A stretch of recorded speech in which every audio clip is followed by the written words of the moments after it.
Protection दिया गया है। अगर साफ साफ बताया जाए तो उनको प्रोटेक्शन दिया गया है और हम इसका पुरजोर तरीके से विरोध करते हैं। क्योंकि अगर योगी आदित्यनाथ जी की पुलिस उनको गिरफ्तार करती सबसे पहले तो मैं मानता कि यहाँ कोई कार्रवाई हो रही है। लेकिन कार्रवाई कब होती है? जब हजारों सैकड़ों की संख्या में ट्वीट हो जाते हैं, कई लोग प्रदर्शन करने लगते हैं, कई लोग बोलने लगते हैं, तब जाकर के ट्वीट होता है। और उसके बाद योगी आदित्यनाथ जी की पुलिस आती है, इनको पकड़ करके ले जाती है, वो भी ससम्मान, सम्मान पूर्वक। इतना सम्मान बताइए, अगर इन्होंने, आप एक बात बताइए, अतीक अहमद पुलिस कस्टडी में थे, पकड़ करके उनके सामने मार दिया जाता है, आप बताइए। और ये नरसिम्हानंद सरस्वती जी हैं, इनको पकड़ करके ससम्मान पूर्वक ले जाती है उत्तर प्रदेश की पुलिस। ये कहां तक ठीक है? सम्मान पाने वाला काम किया है इन्होंने। इस पे तुरंत कार्रवाई होनी चाहिए थी। अगर तुरंत कार्रवाई नहीं करते तब समझ में आता। क्या मांग है आपकी? मांग क्या है? हमारी मांग है कि इनको पकड़ के तुरंत फांसी दे देना चाहिए। नो वकील, नो अपील, नो दलील। आप बताइए, अभी नवरात्र का समय चल रहा है, हम लोग भी सनातनी लोग हैं, मां की उपासना करते हैं। अगर अभी कोई भी व्यक्ति हमारे धर्म के विषय में, हमारे सनातन धर्म के विषय में या फिर हमारी मां के विषय में कोई भी व्यक्ति कुछ भी बोल दे तो क्या हम लोग बर्दाश्त करेंगे?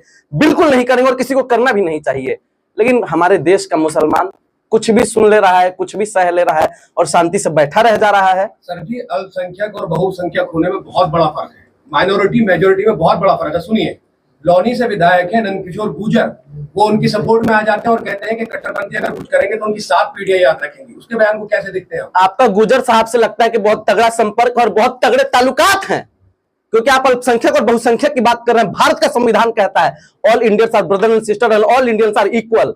भारत में रहने वाला हर एक व्यक्ति एक समान है, तो फिर इसमें अल्पसंख्यक और बहुसंख्यक कहां से आ गया? संविधान की बात करते हैं, सुप्रीम कोर्ट जब बुलडोजर को मना करते थे उसके बाद बुलडोजर कार्रवाई होती, तो कहां का संविधान और कहां की बात रह गई इसमें? संविधान अगर अपने पे आ जाए ना, और सुप्रीम कोर्ट के जज अगर अपने पे आ जाए, तो एक पत्ता तक बिना उनकी इजाजत के नहीं हिल सकता है। और आप यदि नरसिम्हानंद जी के बारे में बात कर रहे हैं, इन्होंने बयान तो दे दिया, ये बयान दिया नहीं, अब ये बयान दिलवाया गया है। आपको बता दूं कि महाराष्ट्र में भी चुनाव होने वाला है। एक और वो 2 कौड़ी का संत जो खुद को संत कहता है, रामगिरी महाराज, उसने एक बयान दिया था। क्या हुआ? कोई कार्रवाई हुई? आपका समाज तो उनके साथ खड़ा है। हमारा समाज कौन सा समाज? ब्राह्मण समाज। ब्राह्मण है वो। देखिए, ये सबसे बड़ी भूल है। मैं इस बात को आपको क्लियर कर देना चाहूं, राम रहीम संत था वो भी। लोग क्या सोचते हैं कि ब्राह्मण है, जो भी पूजा पाठ कराता है वो ब्राह्मण हो गया। उसके बाद आसाराम, वो ब्राह्मण है। मैं आपको कह रहा हूं कि गूगल पे आप लोग जाइए, रिसर्च कीजिए, इन पाखंडियों की जाति भी आप चेक कीजिए।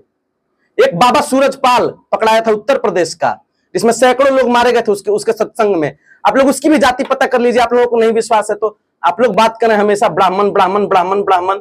संत रविदास ने कहा था, ब्राह्मण मत पूजिए जो होवे गुणहीन, पूजिए पांव चंडाल के जो हुए गुण पर। अरे वो यति नरसिंहानंद कह रहा है कि रावण की पुतला हिंदू जला रहे हैं, हिंदू को नहीं जलाना चाहिए, बहुत ज्ञानी था रावण। देखिए, मैं नरसिंहानंद का नाम लेना भी पाप समझता हूँ, क्योंकि हम लोग सनातन धर्म को मानने वाले लोग हैं और श्रीमद् भगवत गीता को मानने वाले लोग हैं। श्रीमद् भगवत गीता के अध्याय 2 के श्लोक 56 में लिखा है, दुखेष्वनुद्विग्न मनः सुखेषु विगतस्पृहः वितराग भय क्रोधः स्थिर मुनि मुनिरुच्यते। इसका अर्थ पता है आपको? इसका अर्थ पता है आपको? जिस मनुष्य के लिए सुख और दुख समान अवस्था है, जिस दुख जो व्यक्ति क्रोध से मुक्त हो, जो व्यक्ति भय से मुक्त हो, जो व्यक्ति स्थिर बुद्धि वाला है, वही असली संत है, वही सिद्ध पुरुष कहलाता है। ये लोग क्या है? साधु के भेष में लुटेरे हैं देश में। अब एक आपका चुना हुआ मंत्री है, कोई चुना हुआ विधायक है, जो हमेशा गेरुआ गमछा भगवा ओढ़े रहेगा, बड़ी बड़ी बातें करेगा, बोलेगा बटोगे तो कटोगे। ये साधु की भाषा है? आप धर्म ग्रंथ से बढ़ के तो नहीं है ना। अरे वो कह रही श्रीमद् भगवत गीता जब कह रही है कि असली सिद्ध पुरुष वही है, असली संत वही है जो क्रोध मुक्त है, जो भय मुक्त है, जिसके लिए दुख और सुख समान अवस्था है, वो असली सिद्ध पुरुष है, वो असली संत है। और एक आपका ये बाबा अपराधनाथ क्या कहता है, बटोगे तो कटोगे। सदन में बैठ के रो रहा था, मुझे धमकी दी गई, मेरे साथ ये हुआ। बताइए, एक संत कभी दुखी होता है? एक संत वो है जिसके अंदर भय ना हो। आप बड़ी बड़ी बातें कर रहे हैं। जो भाजपा, ये लोग भाजपा के एजेंट है, कोई साधु संत नहीं है। अरे वो कह रहे हैं आप लोग डरे हुए हिंदू हैं, आपके अंदर खून नहीं पानी बह रहा है आपके रगों में। देखिए, खून और पानी की जहां तक बात है ना, मैं आपको कह रहा हूं, आप 10 आरएसएस के लोगों को भेज दीजिए और 10 हमारे जैसे लोगों को भेज दीजिए बॉर्डर पे, और पता चल जाएगी कौन कितने सर काट के लाता है और कौन कितना बड़ा देशभक्त है। भगवा गमछा छोड़ के हरा गमछा कैसे डाले बैठे? ओ जाहिल पत्रकार महोदय, मैं आपको कह रहा हूं, आप लोग रंग में मत बांटिए, आप लोग रंगों में मत बांटो। आप यही सबसे बड़ी विफलता है, हमारा देश आगे नहीं बढ़ पा रहा है। भगवा हिंदू का, हरा मुसलमान का, गाय हिंदू की, बकरा मुसलमान का, ऐसे देश चलेगा आगे, ऐसे देश बढ़ेगा आगे। सूरज हिंदू का, चांद मुसलमान का।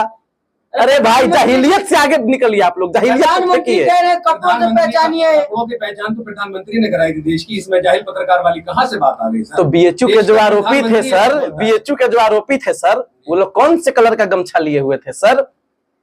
बताइए। आपकी एक चुनी हुई सांसद थी मध्य प्रदेश की, इस बार उसका टिकटवा कट गया तो आप लोग को बहुत बुरा लग रहा होगा। कहती थी कि आप लोग छुरी और तलवार तेज करके रखिए, सब्जी काटने के काम आएगी। उसका तो टिकटे कट गया। तो इन सभी चीजों पे नहीं जाना है। हाँ, एक और बात मैं आपको बताना चाहूंगा, शायद बहुत से लोगों को नहीं पता होगी। ये जो यदि नरसिम्हानंद साहब हैं, आज से लगभग चुप रहिए पहले। साहब और जी बोल रहे हैं, इसका मतलब आपके समाज साहब और जी आप लोग बोल रहे हैं। सुन लो पहले पत्रकार, बीच में नहीं बोलो। मानता हूं कि आरएसएस के एजेंट हो, लेकिन हमारे सामने दलाली नहीं चलेगी। आप साहब 2 सेकंड लगा रहे हैं बार बार।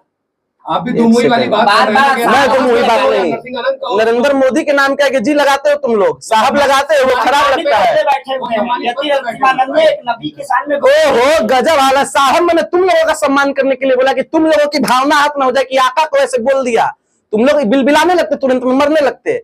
जैसे नरेंद्र मोदी के बारे में मैं बोल देता हूं कभी कभी कि चौकीदार चोर है, तो तुम्ही लोग ना छाती पीटने लगे थे हाय हाय करके। गजब बातें करते हो, सुनोगे नहीं, इसीलिए तुम्हारा कौम पीछे है। तुम लोग पत्रकार हो, बताओ 100-100, 200-200, 500-500 रुपया लेकर के भाजपा की दलाली करने लगते हो। मोदी मोदी मोदी हिंदुओं को बदनाम मोदी। करने के लिए कितना पैसा लिए हो? हिंदुओं को बदनाम करने के लिए कितना पैसा लिए हो? वो तुम्हारा चाचा नरसिम्हानंद लिया है हिंदुओं को बदनाम करने के लिए पैसा। मैं आपको बता देता हूँ, आज से 3.5 साल पहले घटना हुई थी। यदि नरसिम्हानंद महाराज जो है वो एक पीठाधीश्वर है, महंत है एक। आपको बता दें कि उसके मठाधीश में जाकर के एक मुसलमान व्यक्ति ने पानी पी लिया था। वो बच्चा था लगभग 12 साल का, उसका नाम था अफाक। उसको निर्मम तरीके से पीटा गया था। और उस समय अमितेश पांडे अपने यहाँ, अपने बगल के मंदिरों के बाहर, अपने हमारे जो मुसलमान भाई हैं उनको बुलाया, उनसे बातचीत की और उनको खाना भी खिलाया था और पानी भी पिलाया था, ताकि एक मैसेज जाए, एक सौहार्द का मैसेज जाए। देखिए, हिंदुओं को बदनाम कर रहा है तो नरसिम्हानंद कर रहा है, हिंदुओं को कोई बदनाम कर रहा है तो रामगिरी महाराज कर रहा है, अमितेश पांडे नहीं कर रहा है। नबी के बारे में आप इस मामले में प्रेस कॉन्फ्रेंस कर रहे हैं। देखिए, नबी की तारीफ जितनी की जाए कम है। मेरी वो हैसियत नहीं है कि मैं कुछ बोल दूं। और रामगिरी जी महाराज और फिर ये यदि नरसिम्हानंद है, मैं एक बात कहना चाहूंगा अपने देश के लोगों को, जो भी लोग मुझे देख रहे हैं। हमारे पैगंबर साहब की गरिमा बस इतनी नहीं है कि इन 2 कौड़ी के लोगों के बोलने से उनकी गरिमा गिर जाए। पैगंबर साहब हो, अल्लाह हो, या फिर काशी विश्वनाथ जी हो, बाबा साहेब अम्बेडकर हो, या फिर कितने भी महापुरुष हो, कितने भी धर्म ग्रंथ हो, या फिर कितने भी धार्मिक लोग हो, ये 2 कौड़ी के लोग हैं, नफरत फैलाने का काम करते हैं। इन लोगों के बोलने से कुछ नहीं होने वाला, इन लोगों के बोलने से कोई गरिमा वरिमा नहीं जाने वाली। इतने छोटे नहीं हो गए हैं, हाँ, लेकिन इन लोगों को इनकी जुबान पे काबू रखने की जरूरत है। और दूसरी सबसे बड़ी बात इस्लाम की, जहां तक मैं बात आपको बता देता हूं, एक घटना मैंने सुनी थी, हमारे दादाजी सुनाया करते थे। जब हजरत पैगंबर मोहम्मद साहब गुजरा करते थे एक जगह से, तो जब भी वो गुजरते थे एक महिला उनके ऊपर से कूड़ा फेंक दिया करती थी उनके सिर पे। आप एक बात बताइए, आज अगर आपके ऊपर कूड़ा फेंक दिया जाए या गलती से एक छोटा सा बच्चा थूक भी दे, तो आप लोग क्या करेंगे? झगड़ने लगेंगे, लड़ने लगेंगे। लेकिन आप उस महान व्यक्ति, उस महान शख्सियत को देखिए, वो देखते थे, मुस्कुराते थे और चले जाते थे। और कई वर्षों तक ऐसा चलता रहा और उन्होंने एक उफ तक नहीं की। एक दिन ऐसा आया कि उस महिला ने उनके ऊपर कूड़ा नहीं फेंका, दूसरे दिन नहीं फेंका, कई दिन बीत गए, उस महिला ने उनके ऊपर कूड़ा नहीं फेंका।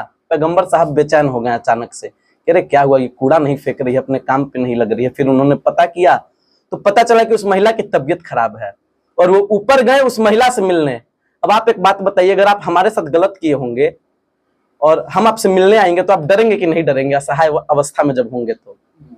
और पैगंबर साहब ने, वो महिला डर गई उनको देख करके, तो बोले नहीं नहीं बैठो बैठो बैठो, कोई बात नहीं है। और वो गए, धीरे से उसके सिर पे, उस महिला के सिर पे अपना हाथ रखा और बोला कि मालिक करे कि तुम जल्दी ठीक हो जाओ और वापस से अपने काम पे लग जाओ। ऐसे थे हमारे पैगंबर साहब। इस्लाम जोड़ने का नाम है, तोड़ने का नहीं। कहा जा रहा है इस्लाम तो तलवार के दम पे फैला है। देखिए, यही समस्या है इस देश की।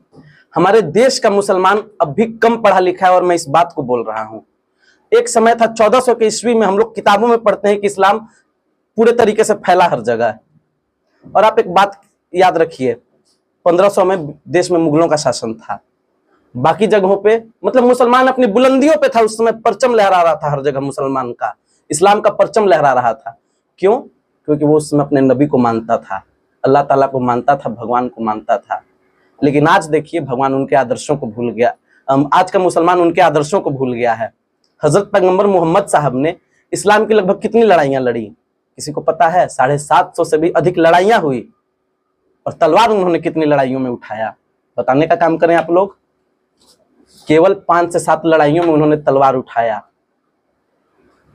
तो एक बहुत बड़ा मैसेज है कि हर जंग तलवार से नहीं जीती जाती। अच्छा, एक लास्ट सवाल और बता दीजिए कि जिस तरह से लगातार मुस्लिम समुदाय को टारगेट किया जा रहा है, तो क्या अब ये प्री प्लान कर लिया गया है कि मुसलमानों ने जो वो बिल्कुल शांत रहने का मौका बना लिया है, अब इनकी जो अना पे चोट करनी है तो हुजूर की शान में गुस्ताखी करा करनी है? आप इसको कैसे देखते हैं?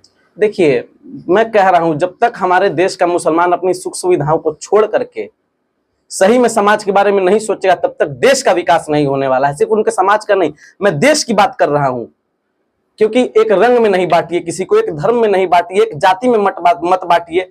आज देखिए हमारा, आप चाइना को देख लीजिए कितनी तरक्की कर रहा है, जापान टेक्नोलॉजी के क्षेत्र में कितना आगे बढ़ गया। लेकिन अभी एक पत्रकार महोदय ने मुझसे सवाल पूछा कि आप हरा गमछा लिए हुए हैं। अब बताइए, रंग का भेद कर रहे हैं, जानवरों में भेद कर रहे हैं, फल में भेद कर रहे हैं। अब कहीं कि नारियल आप मत खाइए, नारियल हिंदू का है, खजूर मुसलमान का है। तो ये अगर हम लोग करेंगे तो कभी आगे बढ़ पाएंगे, हमारा देश तरक्की करेगा। आखिरी में क्या मांगे आपकी? गिरफ्तारी तो हो गई यति नरसिंहानंद की, अब क्या मांगे आपकी? देखिए, एक ऐसी सजा उनको दी जाए और इतनी कड़ी सजा दी जाए कि 7 पुश्तें भी उनकी याद रखे और इन मनुवादियों की पुश्तें याद रखे। ये लोग देश को बर्बाद करने का काम कर रहे हैं। देखिए, कई लोग अभी हिंदुओं से नफरत क्यों करने लगे हैं? ऐसे ऐसे लोगों की वजह से। ये लोग सनातन धर्म को बदनाम करने का काम कर रहे हैं। मैं तो कहता हूं कि इन लोगों को धर्म से भी बाहर निकाल देना चाहिए, बिरादरी से बाहर निकाल देना चाहिए और पूरा देश ऐसे ऐसे लोगों का बहिष्कार करे, तभी हम लोग आगे बढ़ पाएंगे, वरना आगे नहीं बढ़ सकते।